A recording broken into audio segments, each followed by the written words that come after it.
inhibiting the flow of sporadic memory formations. In our previous discussions, we looked at how past experiences can influence emotional reactions in the present. Today, I would like to discuss another important technique, inhibiting the flow of sporadic memory formations. This may sound complicated at first, but the basic idea is quite simple. Past experiences are recorded in our memory. Therefore, if we can reduce or dilute the painful emotional sensation attached to those memories, we may be able to reduce the chances of emotional outbreaks occurring in the future. In fact, psychoanalysis attempts to use a method somewhat related to this idea by examining past experiences and reducing the harmful effects associated with them. However, this process can be time-consuming and expensive because each triggering event may have to be addressed separately. Imagine, for example, a person who has experienced many emotionally painful situations throughout life. One memory may be connected with criticism from a parent, another with a difficult relationship, another with a humiliating experience at school, and another with a painful experience at work. If every individual triggering event has to be examined separately, the process can obviously take considerable time. There may, however, be another possibility.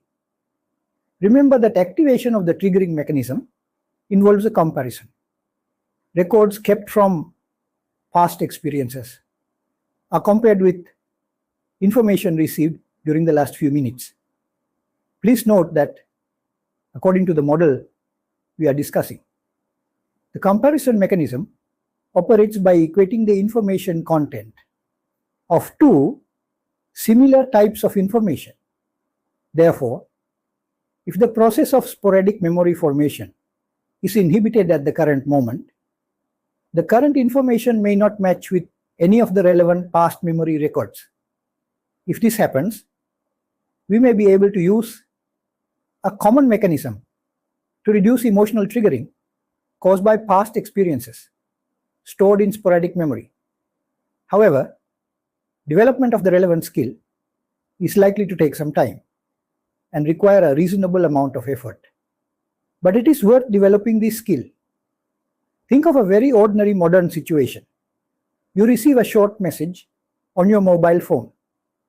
Perhaps the message says only, "Can you call me?" Normally, this may not be a problem. But suppose that in the past, similar messages were followed by criticism, bad news, or an unpleasant confrontation. Your mind may immediately begin constructing a connection between the present message and those previous experiences. The present message is only a few words, but your mind may begin developing a much larger emotional response around it. The ability to remain with the present information without immediately allowing the mind to build an extended chain of associations can therefore become very useful. Living in the moment. Most modern spiritual teachers refer to a method related to this idea as living in the moment. The advantage of achieving such a skill has also been described as the power of now by the famous author Eckhart Tolle. The expression is now widely used. We often hear people say, "Stay in the present, live in the moment, don't allow the past to control you." These statements point toward an important objective. However, the method of actually achieving this objective is not always clear in many descriptions. Instructions are often given as very broad concepts that are somewhat related to the expected objective. For example, we may be told, "Be present, watch your thoughts, stay in the now." But an important question remains. How exactly do we develop the ability to do this? Well-known speaker J. Krishnamurti, for example, stated that no formal method can be used to achieve the intended results.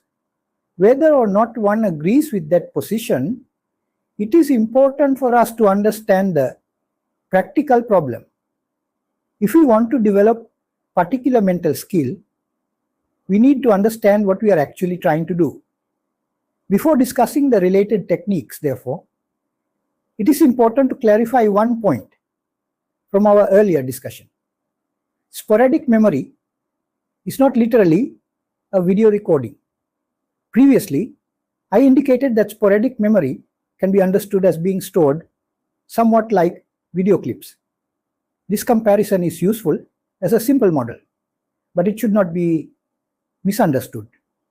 We do not compare two complete data streams bit by bit in the form of two video clips in order to activate an emotional triggering mechanism. In fact, it is very unlikely that such complete similarity could occur during any two events